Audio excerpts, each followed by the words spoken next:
Hello, everyone, and welcome back to the Speaking English Language School. This is week 3 of our 24-week B2 English adventure. Last week, we practiced telling stories using the narrative tenses. How did your storytelling go? Let me know in the comments below. This week, we're shifting gears to talk about a very common topic, work and career. We'll focus specifically on how to use the present perfect simple and the present perfect continuous accurately to discuss our professional lives. The present perfect simple and the present perfect continuous are two tenses essential for talking about experiences, duration, and recent activities, especially in a work context. Let's dive in and look at them side by side. The first tense we're going to look at is the present perfect simple. We use this for life experience or lack thereof, achievements, and completed action with a present result. And our construction of this is have or has, depending on the subject, plus the past participle. Let's dive into examples for each of these now. So we'll look at examples for life experience or lack thereof, achievements, and completed actions with present results. So the first set of examples have to do with life experiences. And notice with these examples, we don't specify when an action happened. That's not important. It's the action itself that's important. For example, I have worked in marketing for 5 years. So my experience up until now has been in marketing. The next example, she has managed several international projects. This is her experience so far. It doesn't matter when it happened. This is an emphasis on her experience. This could also fall under achievement, but we're going to put it under experience. And lastly, have you ever used this software before? So this is again asking about experience or lack thereof. Next, we're going to take a look at some examples having to do with completed actions with present relevance. The second use of the present perfect simple is for completed actions with present results or present relevance. So the action is finished and the results affect the present in some way. So some example sentences are, I have finished the report. I have finished the report. So here it is. It's ready now. Another example is, he has reached his sales targets for the month. So the target is met. And again, it's more of an emphasis on the action. So it's a past action with a present result. Our third and final use of the present perfect simple is for achievements.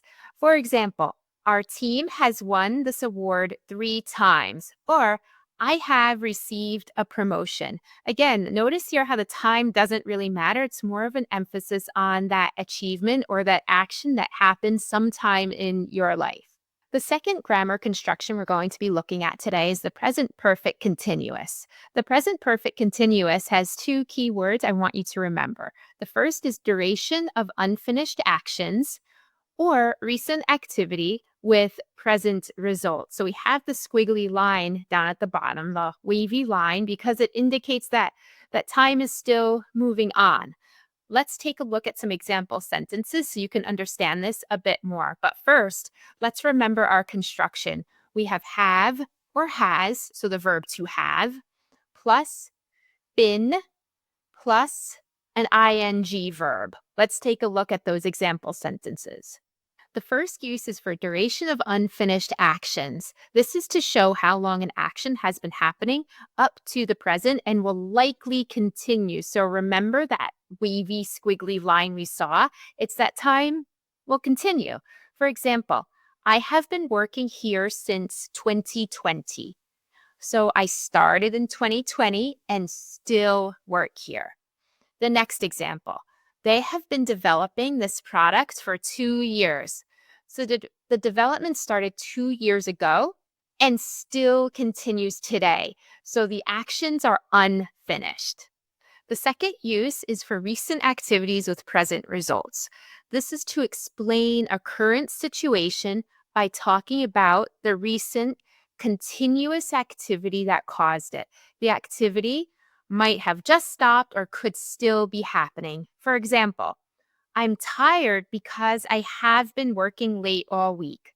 So the recent late working causes the present tiredness. The second example, The office is messy because they have been renovating. So the recent and continual renovation causes the office to be messy. Let's look at the key differences between these two. I want you to think that continuous often focuses on the activity and its duration. I've been writing emails all morning, and you notice that squiggly, wavy line. And the simple often focuses on results or completion. So we have that pinpoint there. I have written 5 emails. So the action is done. And that pinpoint shows that completion. Again, time is not really our concern. It's more about the action. Okay, now that we've made it through some of that grammar, let's look at some key vocabulary having to do with careers and work. The first word is career path. This is the progression of jobs over time that someone takes throughout their working life. The next word, gain experience, to learn skills through doing a job. Next, we have meet a deadline, to finish something by the agreed upon time. Next word, be promoted or get a promotion, to be moved to a job at a higher level. Job satisfaction, how happy someone is with their job. Workload, the amount of work someone has to do. Colleague, someone you work with. Develop skills, to improve your abilities, just like you're doing in this course now. Apply for a job, to formally ask for a job by giving your resume and cover letter. Attend meetings, to go to meetings. So try to use some of these words as you practice. Let's start to put all of this learning together. We're going to do a brief listening exercise. I want you to imagine you bump into a colleague that you haven't seen for a few weeks. Listen to the short update. Pay attention to the present perfect, simple, and continuous. Also, try to answer these questions. Why is the colleague tired? What have they finished? Who has been helping? Let's listen to the update. Oh, hi. How are you? Me? I'm okay, just really busy. I've been working on the new marketing campaign nonstop for the past month, hence the tired eyes. We have finally finished the main proposal, which is a huge relief. Sarah has been helping me a lot with the research side. Actually, have you seen the latest sales figures? They have gone up significantly since last quarter. Okay, let's take a look at some of these questions. You can always pause and go back and re-listen again if you didn't get some of the answers. But let's take a look at the first question. Why is the colleague tired? He has been working nonstop for the past month. What have they finished? They have finished the main proposal.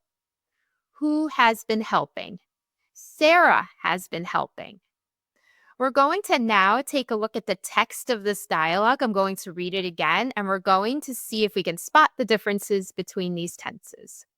Let's listen one more time, focusing on the different tenses and how they're used and seeing if we can spot or notice the differences. Oh, hi. How are you? Me? I'm okay, just really busy. I have been working on the new marketing campaign nonstop for the past month, hence the tired eyes. We have finally finished the main proposal, which is a huge relief. Sarah has been helping me a lot with the research side. Actually, have you seen the latest sales figures? They have gone up significantly since last quarter.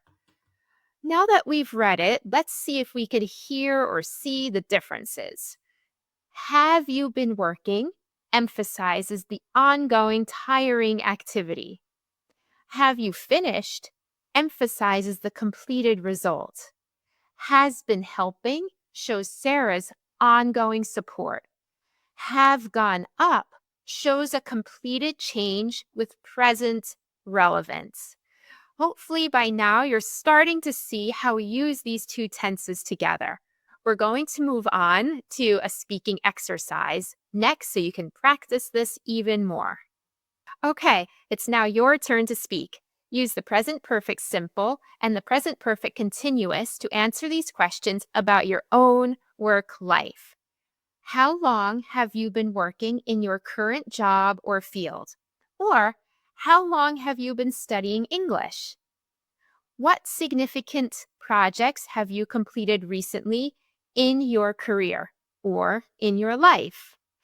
What skills have you developed over the past year, either in your career or in your life? What have you been doing at work recently that keeps you busy, or again, in your life? So pause now and practice answering these questions, either recorded or simply out loud to yourself. Remember, focus on duration for the continuous tense, or focus on completion and experience for the simple tense. So we're going to pause now and practice doing this. Great work! Talking out loud is the best way to make grammar stick. Let's practice writing. Imagine you're updating your LinkedIn profile or writing a short paragraph for a cover letter. I want you to write about your experience, your skills, and maybe what you've been focusing on recently. Use both the present perfect simple and continuous. I want you to try for 75 to 100 words. Let's take a look at an example. Here's an example paragraph that I wrote. I have worked in customer service for over 6 years and have developed strong problem-solving skills. In my current role, I have managed a small team for the past year. Recently, I have been focusing on improving our online support system, and we have already seen positive results. Now it's your turn. Pause and write your summary. This is an excellent way to practice real-world English. And feel free to share it in the comments if you'd like. Fantastic work today. We've explored how to use the present perfect simple for experiences and completed actions with present results, and the present perfect continuous for duration and recent activities. Mastering these is key for sounding professional and clear when discussing your work life. Next week, we're packing our bags and getting ready for week 4. We'll explore the topic of travel and exploration and review all the different ways we could talk about the future in English. Will, going to, present continuous, and future perfect. Thank you for joining me here at Speaking English Language School for week 3. I hope you feel more confident using the present perfect tenses now. If this video helped you, please give it a thumbs up and subscribe to Speaking English Language School so you don't miss week 4 or any of the other lessons. Also, don't forget to grab the free workbook that's available for each lesson without any email required. Let me know in the comments how you use English for work. Keep practicing, and I'll see you next week to talk about the future. Bye for now.